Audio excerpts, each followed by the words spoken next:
अच्छी खासी आईपीएल चल रही थी, वो तुमने बर्बाद की। अच्छी खासी पीएसएल चल रही थी, वो बर्बाद की गई। भारत पाकिस्तान के पांवों में गिर गया, माफिया मांगने लग पड़ा कि बस हमारी बस हो गई है, हमें बख्श दो, हमें माफ कर दो। बड़े झटके वाली बात, ये बहुत बड़े झटके वाली बात है, क्योंकि आप खुद सोचिए किसी ने ये एक्सपेक्ट नहीं किया था कि इंडियन प्रीमियर लीग जो है वो अभी अपने ग्राउंड पे होगी। और पीएसएल के बारे में कहा जा रहा है कि पीएसएल को स्टेडियम्स नहीं मिल रहे। जब भारत जाकर अपने पापा डोनाल्ड ट्रंप की गोद में बैठ गया, उसको ये रिक्वेस्ट करने लग पड़ा कि पाकिस्तान को मनाओ वरना पाकिस्तान हमें खा पी जाएगा। कहते हैं कि डैरल मिचल्स ने ये बोला कि अब मैं कभी पाकिस्तान में नहीं जाऊंगा जब तक ये वाले हालात रहेंगे। फजर से लेकर असर तक बस इतना ही वक्त लगा पाकिस्तान को, भारत को उसकी औकात याद दिलाने में। 3 दिन पहले रात के अंधेरे में बुज़दिलों की तरह भारत ने पाकिस्तान के आम पाकिस्तानियों को निशाना बनाया था, टारगेट बनाया था, जिसके बदले में पाकिस्तान की आर्म्ड फोर्सेस ने भारत को मुंह तोड़ जवाब दिया। भारत के वो राफेल तैयारे मिट्टी में मिला दिए जिनके दम पर भारत बहुत ज्यादा उछलता था।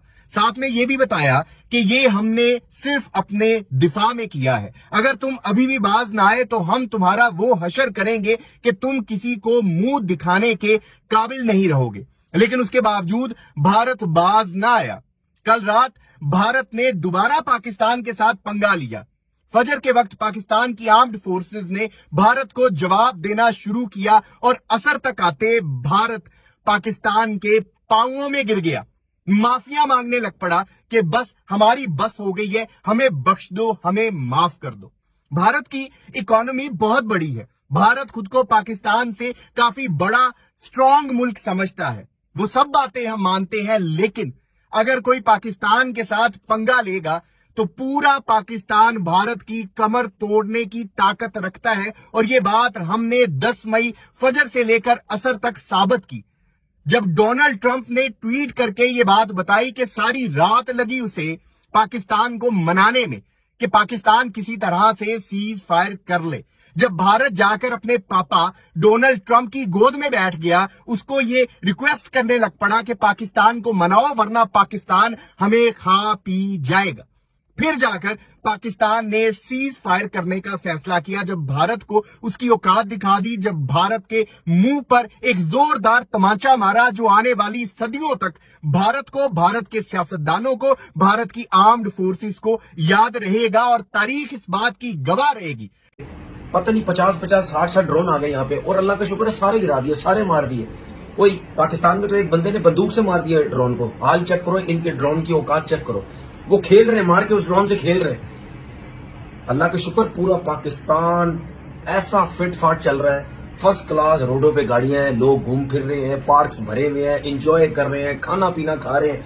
कसम से मैं सच कह रहा हूं, किसी को फिक्र ही नहीं थी और ना किसी को टेंशन थी कि बॉर्डर पे क्या हो रहा है, धमाके हो रहे हैं नहीं हो रहे, किसी को कोई नहीं था। बस सबको ये पता था हमारी एयरफोर्स है, हमारी आर्मी करती रहेगी कुछ ना कुछ। और हमारी फोर्स ने बोला, आपको जवाब दिया कि हम आपको ऐसा जवाब देंगे लग पता जाएगा, और वो आज सुबह दे दिया। पोस्टें उड़ा दी, पता नहीं क्या क्या। उसके बाद जो है वो माफी तलाफी कर रहे हैं, अमेरिका बीच में घुसा, फलाना घुसा, माफी तलाफी कर रहे हैं। पहले ही कह रहे थे तुम लोगों को कि इस किस्म की घटिया हरकतें मत करो, हमें पता तुमने भाग जाना है, हमें पता तो तुमने भाग जाना है, क्योंकि हमारा अंदर जो जोश और जज्बा है वो हम थोड़ी देखेंगे, हम तो घुस जाएंगे तुम लोगों के अंदर, हमें तो मरने मुरने की परवाह नहीं है भाई। अपना सोचो, अपनी आवाम का सोचो। अच्छी खासी आईपीएल चल रही थी, वो तुमने बर्बाद की। अच्छी खासी पीएसएल चल रही थी, वो बर्बाद की गई। और कुछ लोग कहते हैं जी दुबई के अंदर पीएसएल इस वजह से कैंसिल हो गई कि फलाना फलाना, कुछ लोग इंडिया के थे, वो यार ठीक है, हो या नहीं जो भी है, लेकिन हमारी जब मीटिंग हुई, हमारे लोगों ने, हमारे ओनर्स ने, फ्रेंचाइज के ओनर्स ने, सब ने, पीसीबी ने, गवर्नमेंट ने, सब ने ये अनाउंस किया कि नहीं यार, पाकिस्तान के जो हालात है, हम दुबई में नहीं खेलना चाहते। उसकी समझ भी आती है ना हमें कि लोग, अवाम क्या सोचेगी कि यार इधर पाकिस्तान के हालात अजीब से लग रहे हैं, ये वहां पे एंजॉय कर रहे हैं दुबई में, वहां क्रिकेट खेली जा रहे हैं, जो है वो मजे किए जा रहे हैं। मैं आपको एक चीज बताऊं, मुझे अभी भी इस पे एतबार नहीं है। ये ड्रामा करेगा, जरूर कुछ ना कुछ ड्रामा करेगा। अगर मैं ये सोच रहा हूं तो जाहिर सी बात है, आपके हमारे जो बड़े लोग हैं, सब करते धरते हैं, फोर्सेस के लोग हैं, वो सबके दिमाग में होगा ये 2 नंबर ही करेगा। उसके बाद यहाँ पर इंडियन प्रीमियर लीग एक बहुत बड़ा काम करने जा रहा है, क्योंकि इस सीज फायर के बाद इंडिया अपनी आईपीएल अपने होम ग्राउंड पे करवाने जा रहा है।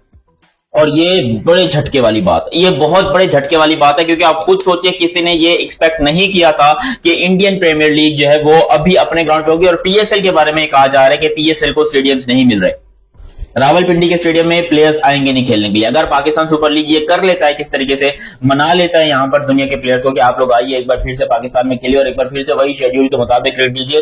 देखो अगर पाकिस्तान में मैचेस हो भी गए तो ज्यादा कराची में होंगे और कुछ इंटरनेशनल प्लेयर्स नहीं आएंगे, जबकि इंडिया के अंदर तमाम इंटरनेशनल प्लेयर्स भी आ रहे हैं और इंडिया की जो प्रीमियर लीग है वो भी उनके अपने ग्राउंड में हो रही है। तो यहां पर अगर ये चीज हो जाती है, ये चीज सच हो जाती है, क्योंकि अब तक तो सुनने में यही आ रहा है, बीसीसीआई की तरफ से भी मुझे कुछ रिपोर्ट्स मिली है, मुझे इंडियन भाई लोगों ने कमेंट सेक्शन में भी बताई है कि हमारी आईपीएल 4 दिन बाद वापस आ रही है और इंडिया के अंदर ही आ रही है। तो सोचो कि अगर इंडिया के पास इतनी ताकत है, वो इतने पावरफुल है इस चीज में कि उनको इतना कुछ होने के बावजूद हम उनकी आईपीएल का बाल बाका नहीं कर सके तो फिर मसला होगा। देखो अब पाकिस्तान को हर हालत में, अगर पाकिस्तान चाहता है कि भाई पाकिस्तान जो है क्रिकेट के मैदान में भी जीते, तो भाई यहां पर पाकिस्तान को यही करना पड़ेगा कि उनको अपने प्लेयर्स को मनाना पड़ेगा, वापस लाना पड़ेगा और दोबारा पिंडी के स्टेडियम में ही मैच खेलना पड़ेगा। यानी कि जो शेड्यूल था उसी को कंटिन्यू करना पड़ेगा और इसके लिए इंटरनेशनल प्लेयर्स तैयार नहीं होंगे। जबकि इंडिया के अंदर अगर आप देखते हो तो इंडिया में तो ऐसी की तैसी हुई पड़ी है भाई, उनके स्टेडियम जितने ज्यादा है, हमारा यकीन उनके स्टेडियम की जमीन को इकट्ठा किया जाए तो एक बांग्लादेश नया मुल्क बन सकता है। डैरल मिचेल्स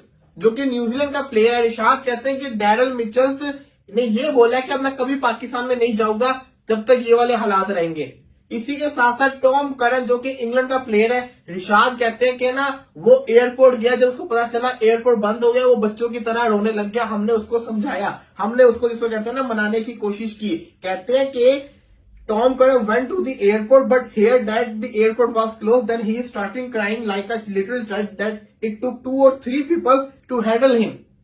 ये वो बातें कर रहे हैं। इसी के साथ उन्होंने ये कहा कि पीसीबी के जो चेयरमैन थे वो चाहते थे कि हम जिसको कहते हैं ना कराची में मैचेस खेलें, लेकिन फॉरेन प्लेयर्स चाहते थे कि दुबई के अंदर मैचेस हो। इसी के साथ साथ कहते हैं Sam Billings, Daryl Mitchell, Kushal Perera, David Wiese, Tom Curran, हम सब के सब डरे हुए थे। ये वो बातें कह रहे हैं और इसके अंदर उन्होंने सिर्फ और सिर्फ लाहौर कलंदर के प्लेयर्स को मेंशन किया है। अभी इसको छोड़ दे, एक और चीज सुने अपने बारे में क्या कहते हैं। कहते हैं कि ना अल्हम्दुलिल्लाह we reach Dubai after overcoming a crisis and I am feeling well now. ये रिशाद दुबई एयरपोर्ट के ऊपर रिपोर्टर को बता रहे हैं। आफ्टर लैंडिंग इन दुबई, जब हमें पता चला कि दुबई पहुंचेगा 20 मिनट के बाद हमारे जाने के बाद, जहां से हम उड़े थे वहां पे ब्लास्ट हो गया, तो हम सबके सब जिसको कहते हैं ना एकदम से हिल के रह गए थे।